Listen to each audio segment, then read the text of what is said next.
Hey everybody, and welcome to the Paranormal Portal. I'm your host, Brent Thomas. Thank you so much for joining us as always, and thank you for all your continued love and support and helping other people find out about the Paranormal Portal.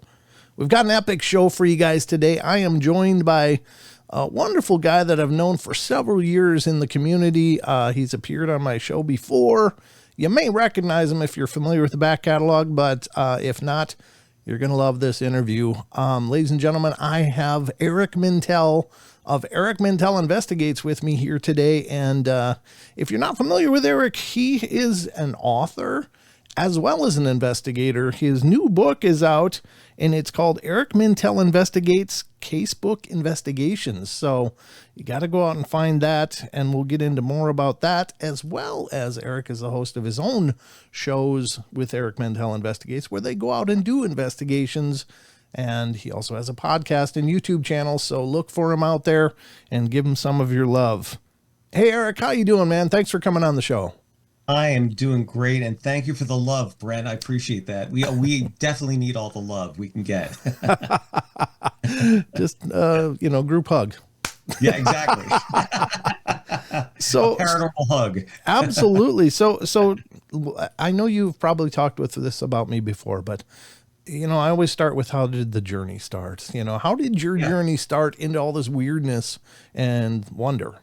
Oh my God. Do you have about 10 hours? No, give us the abridged version. I'll give you the thumbnail sketch here. Sure. No, I'm an only child, and we're here in Bucks County, Pennsylvania, and Bucks County has a rich history of ghost stories and ties to the Underground Railroad. Washington visited a lot of these areas here, and so we've got a lot of that history here. Plus, I was brought up on ghost stories. My father told me of experiences that he had, and things that just, are otherworldly, UFOs, not only just ghosts, but UFOs, even Bigfoot sightings in this area. So this whole area was always like a hotbed for paranormal. And I've always loved that. I always loved that as a young kid and was always immersed in the stories. But then, as we get older, I became a professional jazz musician. So I'm still doing that with the Eric Mintel Quartet, but I'm still, doing a lot more with the Eric Mintel Investigates. And in 2016, I was looking at a lot of like paranormal shows on TV, and I was like, I could do that. I could do something like that, because I was always a filmmaker, and I always loved that. I always loved filmmaking. I always loved editing. And I said, I can do something like that. So I started my show, and it was called Bucks County Paranormal Investigations initially. And then I changed it to Eric Mintel Investigates, because we were traveling and being called upon in all these different areas to investigate haunted bed and breakfasts or inns, or Bigfoot or Dogman in Elkhorn, Wisconsin. So, so it's been kind of morphed into this, nationally televised kind of a thing now, because I'm on a lot of different cable channels and cable shows, community stations, Manhattan Neighborhood Network, and Temple University Television in Philadelphia, and up in the Lehigh Valley here. So, and a lot of different areas, but the usual social media outlets too, YouTube, Facebook. But we love telling stories, man. And there is just a plethora of stories that why I do this and why I love it is because it's amazing how many people do not have a clue what's in their own backyard. Right. Yeah. That's very true. Yep. So they pass by these wonderful venues all the time that have got these incredible stories, but have had no clue. So what we're doing is we're telling those stories, providing the history, and it's a lot of fun. So it's educational and it's entertaining. It's a lot of fun to do. And on top of it, we've captured some incredible footage on video, which a lot of it, we're still wrapping our heads around. Sure. So, and because you and I have talked about it before, but for the listeners that haven't, I'm sure this is going to be something that'll blow their minds too. Yeah, it's really phenomenally intriguing, the fact that the deeper you go into this stuff, the more questions you have. It's like you feel like you're moving towards solutions, but actually you're just realizing how much you don't know. How much you don't know, and how much there's a connection. Like we had just said before, there's a connection between ghosts and UFOs, or Bigfoot and UFOs, and lots of different aspects of that. And I know we're going to talk about it, but something happened to us in the Pine Barrens where we got zapped, and we got zapped by some kind of like electromagnetic pulse that pretty much just drained all the batteries, drained my watch, or drained my phone. It drained Dom's Apple Watch. So, and it was amazing because what happened next after that, we captured that on video, and it's something that we could talk about. But it was amazing. I cannot believe that we caught it on video, and that's on my video called "On the Watch for Squatch," Part 2. I love that title, Yeah. On the Watch for Squatch.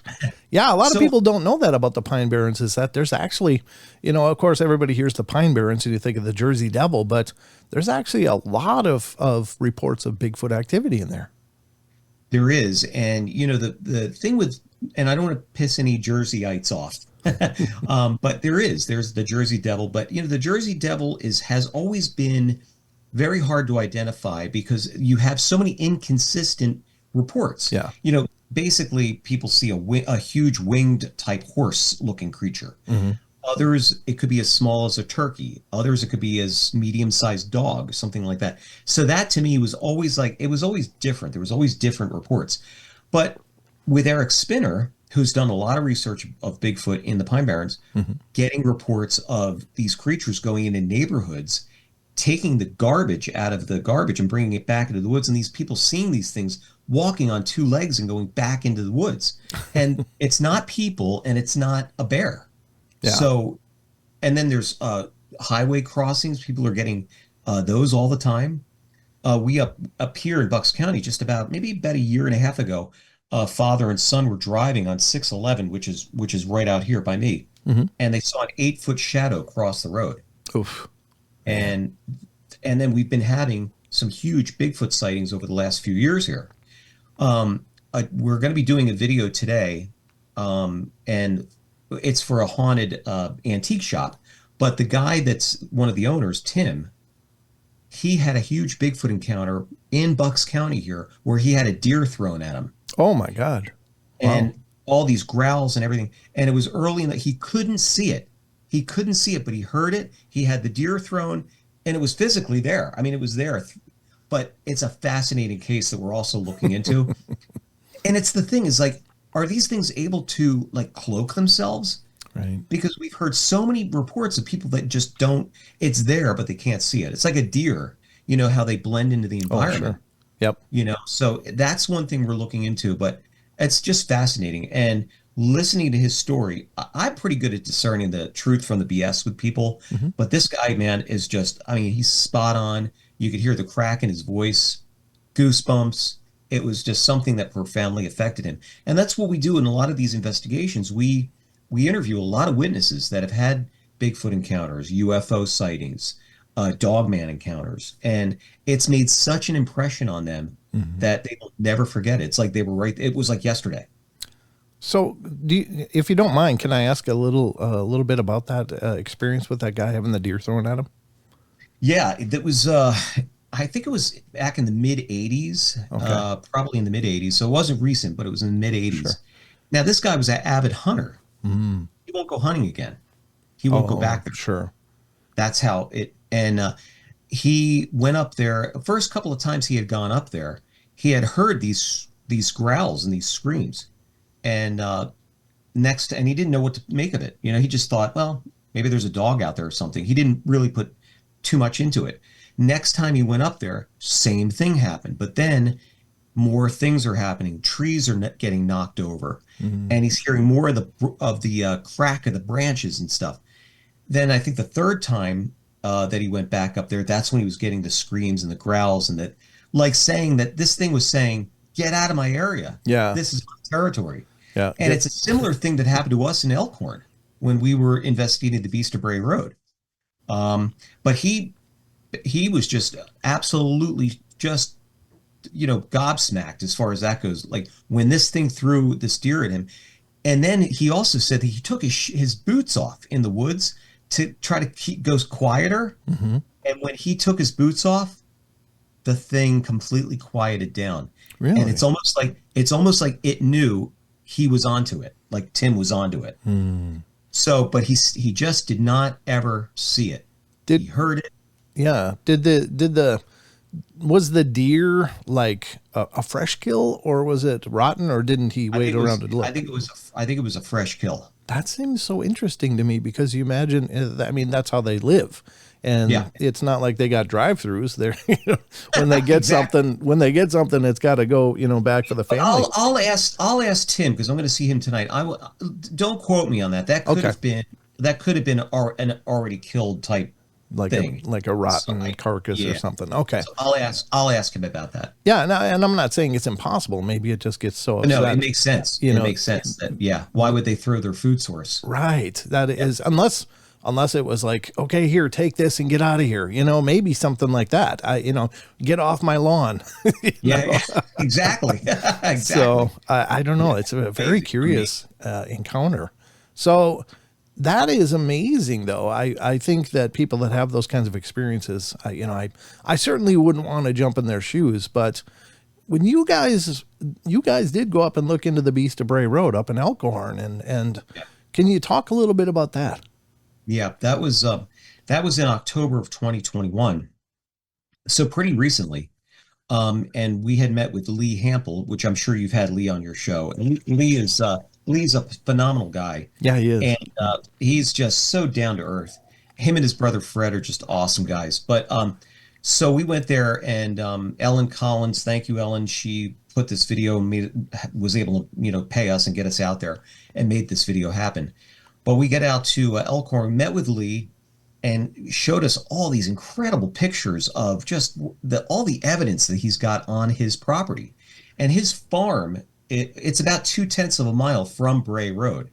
And if people are not familiar with the Beast of Bray Road, it's supposed to be an upright canine, dogman, werewolf type creature with yellow eyes or sometimes orange glowing eyes, red glowing eyes. So Lee's showing us all this stuff with like hair samples under the microscope that are translucent. There's no medulla. I mean, just incredible stuff. One picture blew me away, which was incredible. It was a trail cam picture, which he's got trail cams all over. He's been getting this weird mist that comes up from the field, right? And in this one picture, you see the mist come over this roadkill deer that he had in this bait area. And those trail cams are like 30 seconds timed apart, from taking the pictures. Yeah. So in that one picture, you got the mist and the deer. The next picture, the mist is gone, and so is the deer. And it was just blew me away. So that kind of, and then there was one other picture that really just kind of blew me away, and which made me think later on during that investigation what it could have been. But in the daytime, he's got this picture with about 5 or 6 orbs in the sky, little orbs. These are photos that Lee's kind of kept pretty much close to the vest. He hasn't really showed a lot of people this. Sure. Circle orb, translucent orb with what looks like to me the creature inside the orb. Wow. In like a T formation. It was like this. It was like a T, and you could see this thing in the orb. So that was something that really kind of like made me raise an eyebrow. Yeah.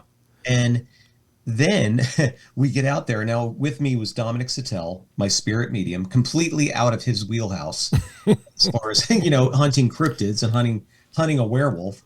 Ellen was with us, and her son Scott was working drone and working the camera. So it was just the 4 of us.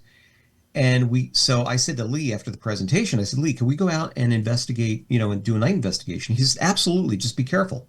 I said, okay, we will. We took 4-wheelers to get down there because it's a 35-acre hayfield. So it's about a half a mile walk to get down there. So we went down there, get to the bait area, and Dominic thought we'd scare whatever it was down there away with the 4-wheelers, which proved completely wrong because what happened next is we got off the 4-wheelers, and we just happened to look up, and honestly, prior to that, we thought we'd have to scrub the whole investigation because when we started going down there, the sky looked like it was going to rain. It was really, really cloudy. But we get down to that area, and we look up. Dominic looks up, and it's completely clear. You could see the stars. Everything was clear. Wow. Then all of a sudden, he goes, "What the hell is that?" And we look up there, and here's a solid orb of light going over the field, just slowly over the field, and and we're sitting there wondering what the hell it is. We're like thinking it could be a satellite. We looked later, it wasn't. You could see other planes around it. And to make a long story short, and we're like trying to figure it out. It does a 45-degree angle and blinks and disappears. Just blinks out. Ooh. Wow. That was the first thing that happened, and we caught it on video. Then the second thing was the howls. We heard a howl in the distance, Mhm. a long howl, and then we heard one closer, and then this closer howl was getting it was like a deeper howl, so they were actually getting deeper as it was getting closer. The Mhm. third howl, and prior to hearing the third howl, Ellen's still looking up in the sky at the UFO, and she's trying to figure out what the hell happened to this thing. And with that, Dominic says to her, "Are you hearing this? Are you hearing these howls?" And she goes, "Yeah, they're coming from over there." So with that, we heard this third howl, which so close, and it was not even 100 yards away from us, Mhm. and it was so loud, and it sounded like a man screaming in this field. It was this low, guttural scream, growl, yell. Definitely not a coyote. Definitely not a wolf. Definitely not an owl, screech owl, fox, nothing. Because we went months after that. We went and looked at all the different sounds could have possibly been. Mhm. We never found it. We never found it. And for whatever reason, I don't know why I didn't do this when we did this, but the just recently I put headphones on to listen to those sounds again. Mhm. I never did that before. I was using the computer. I never used the headphones. And on the second howl, which was really crazy, we heard a growl really close to us, like right No. behind us. Oh And no. it was a growl. It was this like that kind of a thing. And it Yikes. was right behind us. And I know it wasn't Dominic, it wasn't me. I know we were hungry, but it wasn't our stomachs. So, but it was so weird. And the weird thing is, Brent, that growl is what we heard recently, like maybe about a month ago, in this Vampa museum, the Vampire Museum that we're actually Ooh. investigating. So there's a weird connection between this thing, and I'm like hoping to myself, God, I hope we didn't bring anything home, Right. because then, so after the howls were over, then another thing that this mist came up from the field that night, and and then I understand later on that mist is also associated with Bigfoot sightings, Oh. which I didn't realize this. Somebody had said, "Yeah, are you sure you didn't have a Bigfoot encounter?" I said, "I don't know. I mean, we're looking for the Beast of Bray Road, but it could have been a Bigfoot. I don't know."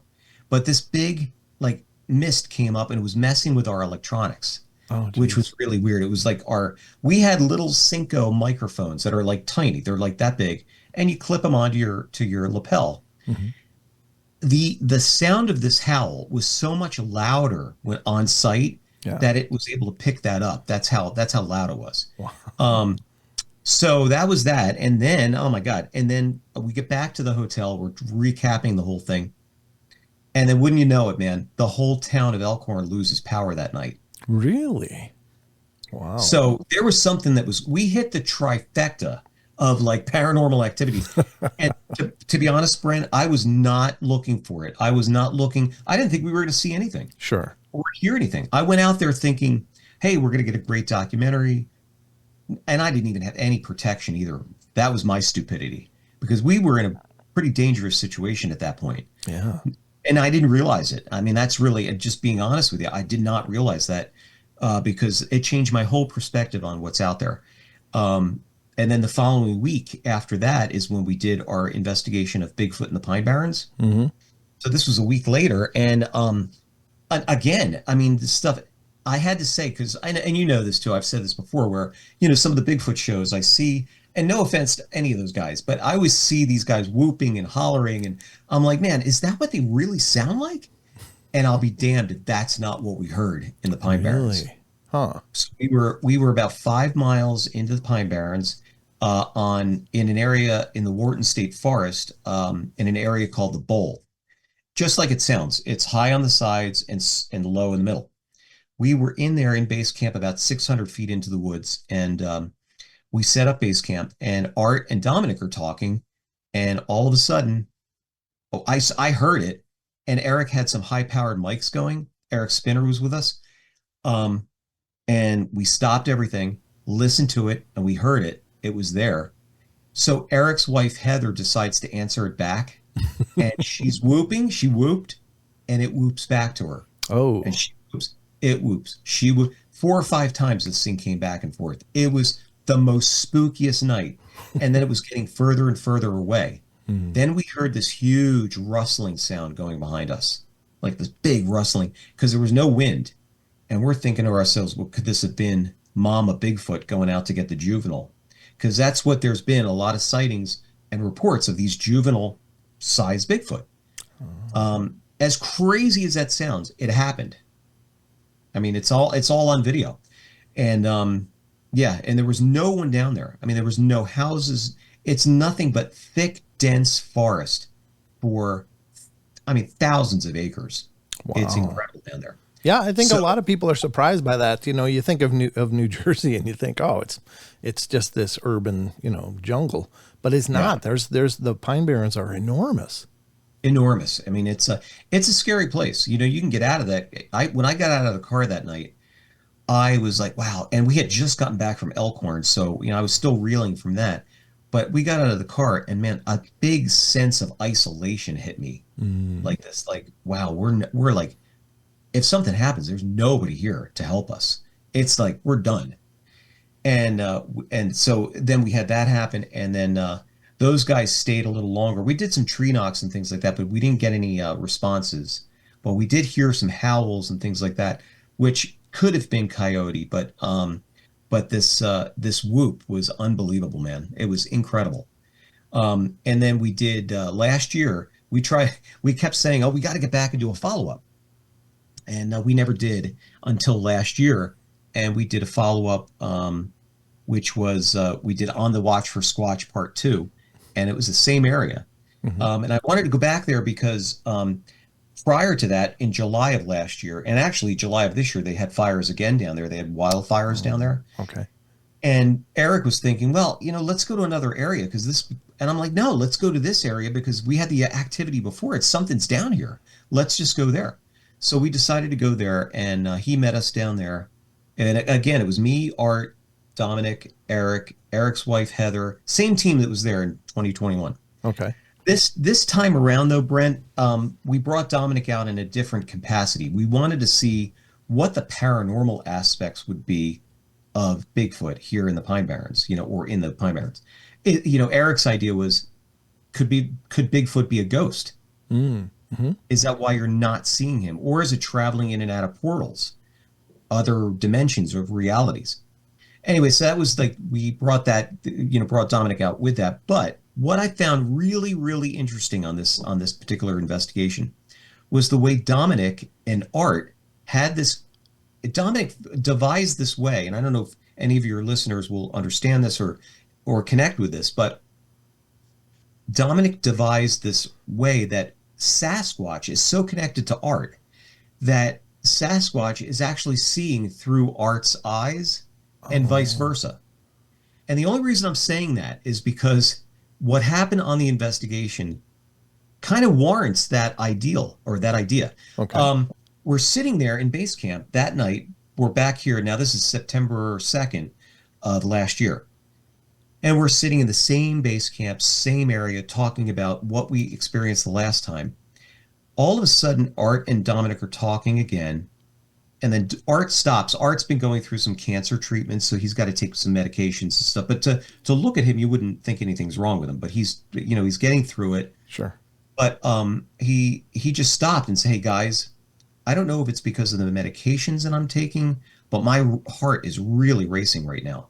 And with that, we hear a huge crack of a branch behind us, like something was just there. And I turn around real quick, and the camera person turned around. There's a branch going like this, like something just hit it. Wow. And then for 2 seconds, for 2 split second, I saw 2 yellow eyes about 7 to 8 feet up, and then disappeared. And then you could hear it running back into the swamp area. And you could hear us talking about that. The video, it's dark. It's got night vision. It's hard to see, but you can. And I made sure that people could see where that branch was moving that we were able to get. It's sort of on the lower end of the screen. and the eyes, you could just about see them. Oh my God, it was the craziest night, man.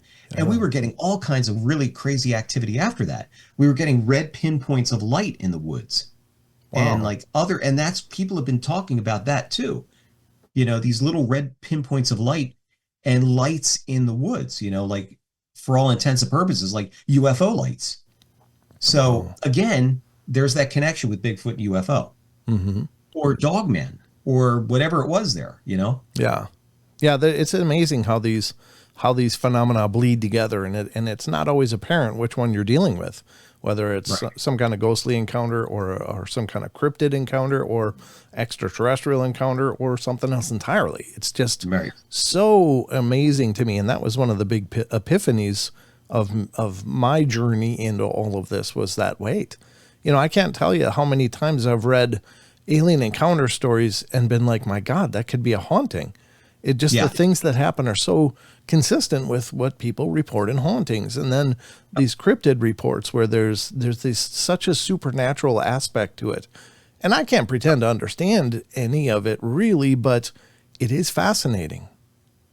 The When Betty and Barney Hill were abducted, remember the Betty and Barney Hill Oh, sure. abduction?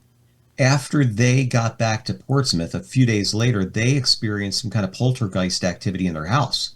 Mm. So who knows? I mean, that could be that residual energies, or these entities, keeping tabs on them. Yeah. Yeah. I've often thought that people that are actually abducted are probably, and I don't think the idea is unique to me. It's been around forever, but they're probably tagged or marked somehow, and Yeah. then they're monitored. I when I was talking to George on the podcast here, we were talking about, cattle mutilation came up, and I'm like, George, what do you think's going on here?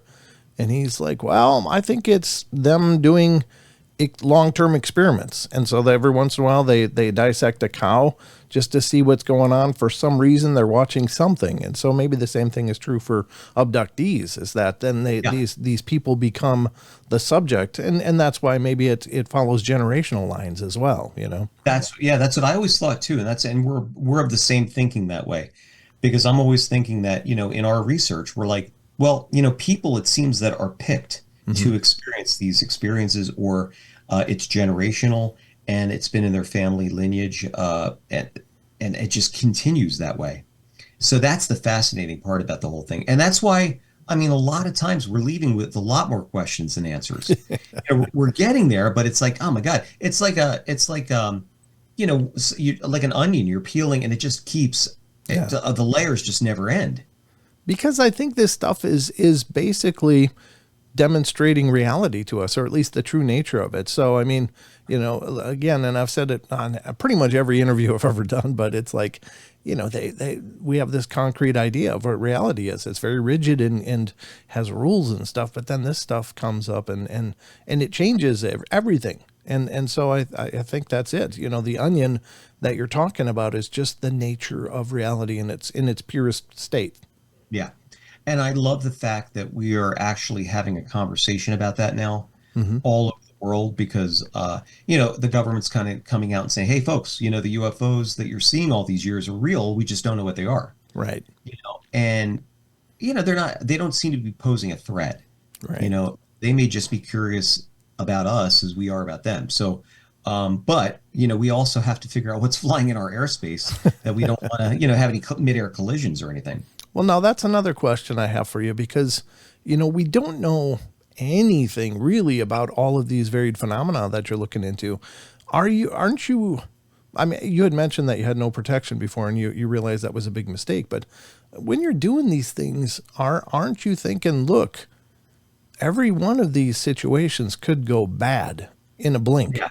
I mean, Yeah. as you're going out there, you are in essence putting yourself in harm's way, and it's it might not be the actual phenomena, but it might be any number of things that could go really wrong.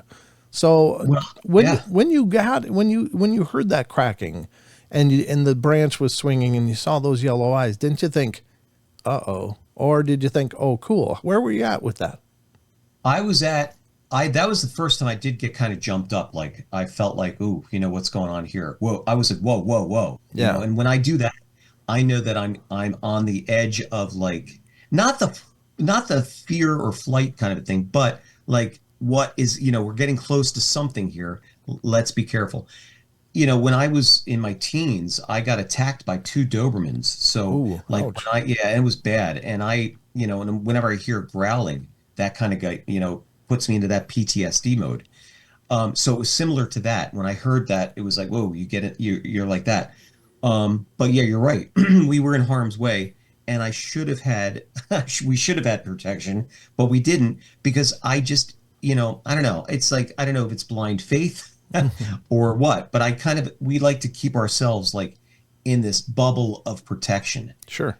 and I have a strong faith too Hmm. that we're going to be okay. But Yeah. and I try not to go to those areas that we won't be, and even on the Beast of Bray Road investigation, people had commented, well, why didn't you guys stay out there longer? I'm like, no. After what got me was when we were out there, the last thing that got me and what we got out of there was, and why we got out of there was when Dominic said, shine the light over to the corn where we heard the howl. And there in the corn, we see two yellow eyes about 6 feet to 7 feet up doing this. Ooh. And it was the spookiest thing, Brent. I said, okay, that's it. We're out of here. Yeah. This thing's saying, get out of here. This thing's saying, this is my territory. Get out of here. When I saw that, I said, okay, we have no protection. I'm getting goosebumps thinking about it. I said, we got to get out of here. Lee, and we went back to Lee's barn, and Lee couldn't believe we were back so soon. But I told him. But here's the other thing. All those trail cams that Lee had that night, they weren't working.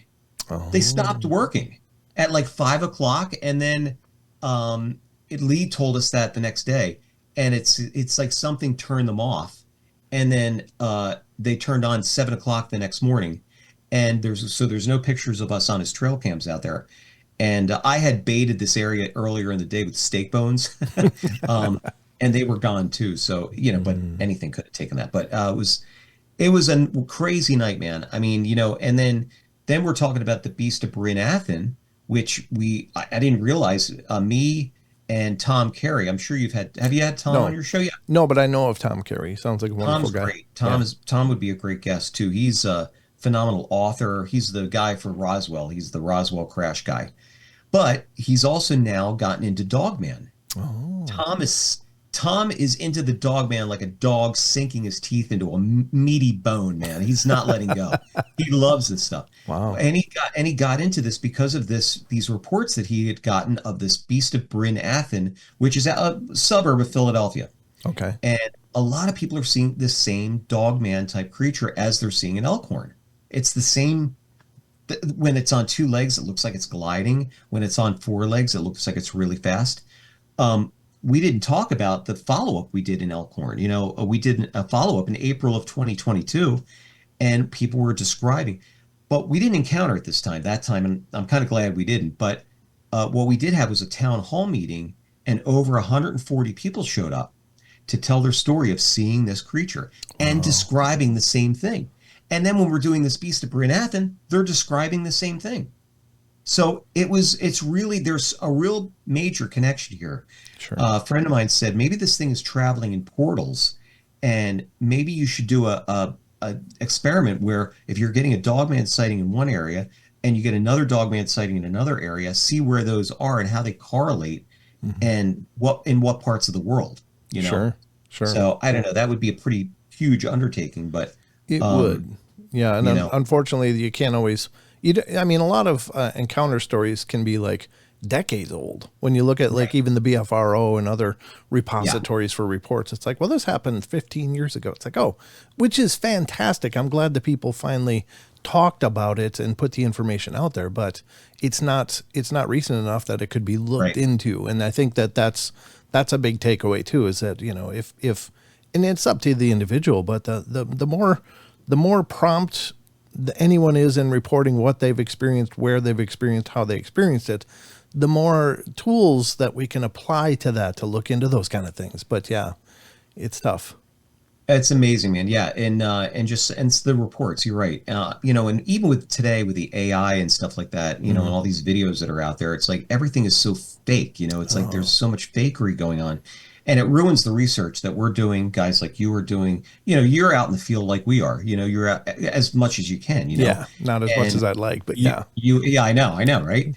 And you're out in Idaho, so it's like that's prime Bigfoot territory out there. And you guys had that huge footage a couple of years ago with that huge Bigfoot that was captured on video, which I don't know if anybody figured that out yet, if that was a hoax or if that was real footage, even though it was only like 2 seconds worth of footage, but Sure.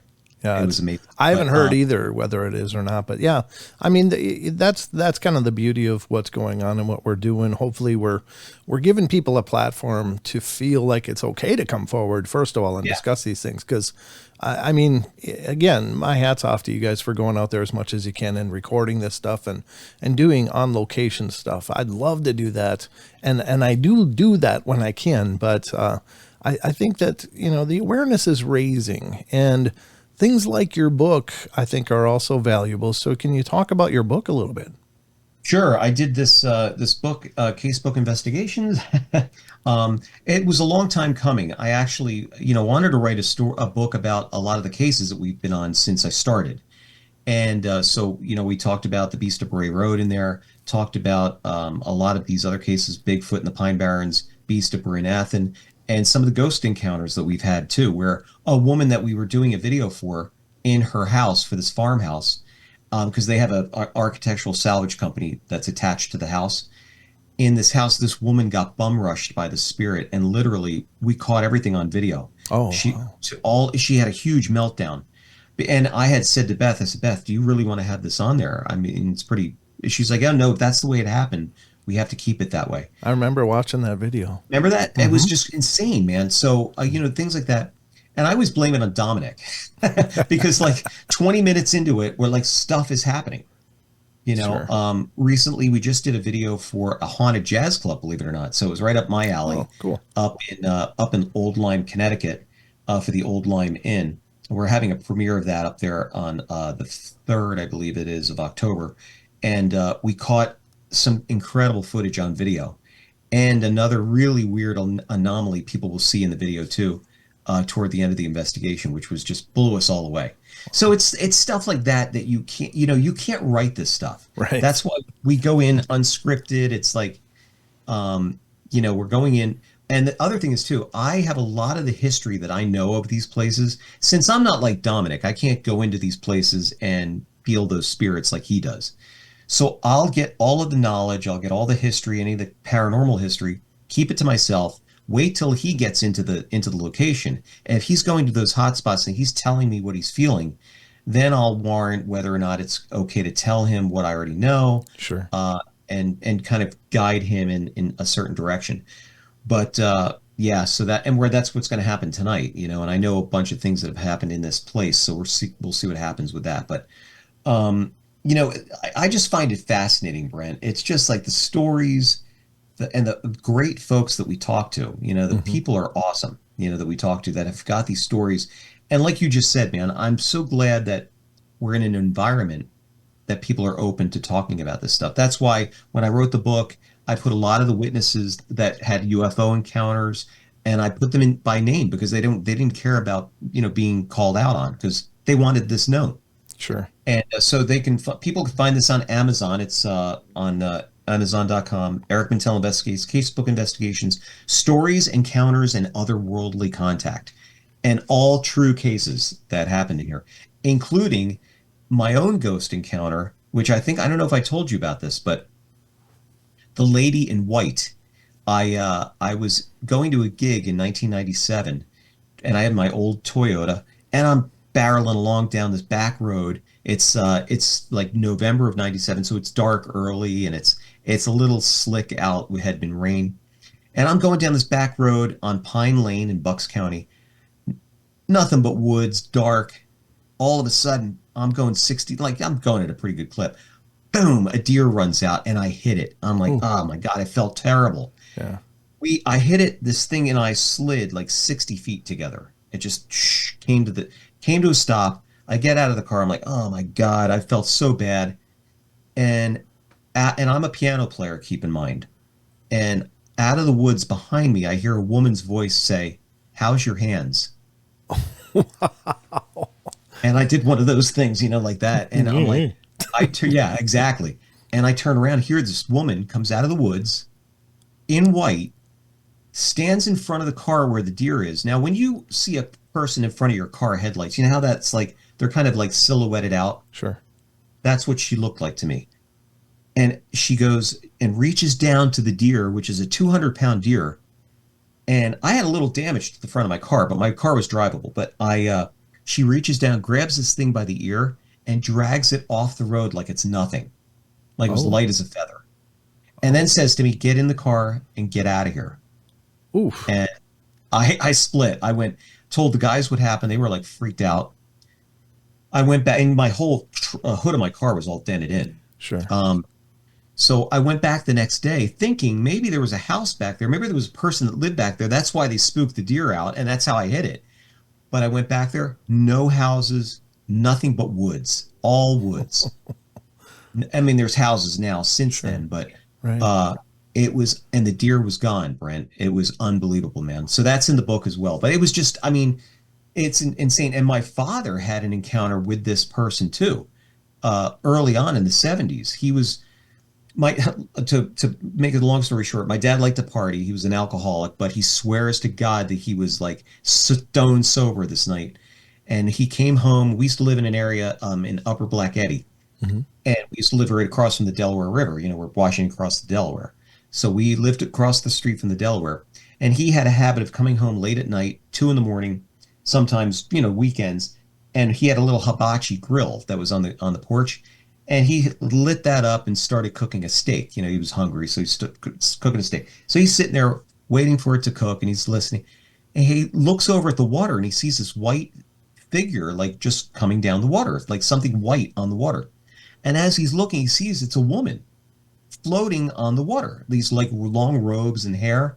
Wow. She turned to him, and when she turned from a half a mile away, her face came right up to his. Oh, and he's like, and then when she turned away, she went back on the water again. And as she's going down the river, she's singing, "I'm going home, I'm going home." And he said he could hear the voice echo through the valley. I asked him on his deathbed, "Dad, did that happen? Did that really happen?" He swears to God that it happened. Wow. And so he's had a lot. I think my dad was like a psychic too. I think he had that kind of ability. Sure. Because he had gone to see a psychic, and they said he had a very, very blue aura around him. But they also said that I had even more aura around me. Right. So I don't know what that is. I never really developed that. Maybe I do. Maybe I have that. I don't know. I never really developed that. Maybe that's where my music comes from. I don't know. Yeah, it's hard to say. But you did see the same apparition, which is really profound. I think that's it was, maybe it's somehow attached to your family. I mean, maybe it's some kind of guardian, or I don't know. I mean, well, that's what I had said in the book. I said I feel like she was my guardian angel. Yeah, it sounds like she acted like it. Yeah, it was kind of cool that way. And I've thought about that story, and I've thought about that over the years. Almost, I would say almost every day. It's something that again, it's like having a Bigfoot encounter, Dogman, UFO sighting. It's something that profoundly affects you, Right. No, I think it's fascinating. And that's the beauty of this journey, I guess, is that for one, you have to have the ability to think outside of the normal box, because we're presented with these, quote unquote impossibilities. And people are experiencing these things, and it's changing their lives. And to try to comprehend this, I think it's Herculean at best, but I think it's, every little bit helps as you're looking into these things, as you're seeing things, it adds to the body of knowledge. And I think that's very powerful, brother. Yeah. Thank you. And it's, that's why we do what we do. And we keep telling stories tonight. Who knows what we're going to find tonight on the investigation. We're also doing a series called Paranormal Pickers at a vampire museum that I was telling you about earlier. And that's good. We're going to do another shoot on Wednesday for that. Now, that's not an Eric Mintel. It's an Eric Mintel Investigates, but it's not. It's going to be on my show, but it's actually Ed Crimmy's idea. Oh. And actually, we're thinking about now changing the name of that rather than Paranormal Pickers to Para. Paranormal Association for Paranormal Activity or something. I have Sure. to remember what he said, but it's going to be Para, P-A-R-A. Oh, okay. And we're having a huge premiere October 11th here in Doylestown, where the museum is, but it's in Doylestown at this county theater. So we're going to be on the big screen. So we're going to be on the big screen, and they're rolling out a big red carpet premiere for us of parts 1 and part 2 that we did. So it should be pretty cool. Well, that's fascinating, brother. Why don't you take a few minutes and let people know how to stay in touch with what you're doing, where to find your book? Oh yeah, absolutely. Your Will shows. do, man. And I appreciate that. Yeah, they can find my book on Amazon.com and Eric Mintel Investigates Casebook Investigations. They can find me on my website, ericmintelinvestigates.org. And of course, on Facebook, Eric Mintel and Eric Mintel Investigates. YouTube channels, Eric Mintel Investigates. So like and subscribe. And then people could see me actually if there's anybody listening up in the New Hampshire area. I'm going to be speaking at the Exeter UFO Festival at the end of the month on the 31st of August. And I'm speaking from 2 to 3:15 at the town hall. And then later that night, they've got me playing some solo piano jazz at the Congregational Church next door. So I get a little jazz concert. So they're getting a twofer. And then on the 21st of September, I'll be speaking at the Mothman Festival in Point Pleasant, West Virginia. So I'll be selling my book, doing book signing down there, and we're speaking. Dominic's going to join me on that one. We're going to be there speaking from 5 to 6 on the 21st of September in Point Pleasant, West Virginia. So really looking forward to that, man. I've heard that's an incredible festival there, and 30,000 plus people within a mile square of this place. Yeah, so it's incredible. So and you know what I've been doing. I've been hustling, and I've got 28 days in a row booked in October. Every single day practically is booked. Whether speaking engagements, events for the videos, premieres, and stuff like that. And then come November, we start our Charlie Brown Christmas jazz concerts at the end of November all the way into December. Oh, cool. So it's going to be a busy end of the year, and then we start right up again doing video in January. So just got to keep busy, keep the money rolling in, and keep paying those bills. Yeah, amen. Well, I tell you what, everybody that I know personally in the paranormal community seems absolutely swamped in October, and I got nothing going on. I'm like, man, what am I doing wrong? Everybody's got things. Oh my God, you're doing some great content, man, and you've got a great show. So, yeah, I just started. I booked stuff in March and April to get ready for October. So I was booking way long ago. Wow. So yeah. So see, you're much more organized than I am. I tend to be more reactionary than proactive, and that's probably my biggest weakness in all of this. But yeah, brother, it's always a pleasure talking to you, and thank you for taking the time, and thanks for having me on your show as well. Oh man, and that's going to be coming out pretty soon too. That's probably in the next week or two. Oh, good. So folks, you're going to see Brent on the other side of the microphone. Well, he'll be on that side, but it'll be me talking to Brent. So it's that was fun. That was a lot. I had a lot of fun that day. Yeah, I think, all of our discussions are great, and we could go for hours easily. Oh my God. Sometime we'll have to connect, and you have to bring me on one of your journeys into these investigations. That would be a blast. Or on one of these paranormal conventions too. Sure. Definitely. And especially, and I can't wait to share, folks, your story, which blew me away. So that's going to be a lot of fun. So that's going to be cool. So that'll probably be out in a couple of weeks. So I can't wait for that. Amen, brother. Well, thanks again for making the time today. This has been a fantastic journey. And thank you, man. Ladies and gentlemen, check out Eric Mintel Investigates on YouTube, and look at his .org as well, and head to Amazon and pick up the book. And is there a way for people to get autograph copies?